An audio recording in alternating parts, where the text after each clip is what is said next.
ఉంటుంది.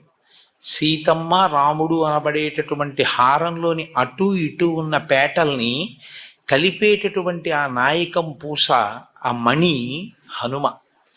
ఆయన శ్రీరామాయణానికి అంతటికీ కూడా గొప్ప తేజస్సుని, రామాయణానికి అంతటికీ కూడా అంతటి ప్రకాశాన్ని తీసుకొచ్చినటువంటి మహాపురుషుడు. అసలు స్వామి హనుమ పేరు చెప్తే చాలు, బుద్ధిర్యశో బలం ధైర్యం నిర్భయత్వం అరోగత అజాడ్యం వాక్పటుత్వం చ హనుమత్ స్మరణాత్ లభేత్.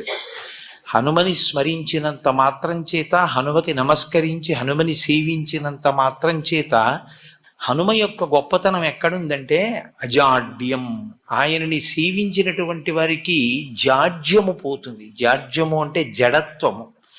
జడత్వము అన్న మాటకు అర్థం ఏమిటంటే స్పందన శక్తిని కోల్పోవడం. శ్రీరామాయణంలో రామచంద్రమూర్తిగా శ్రీ మహావిష్ణు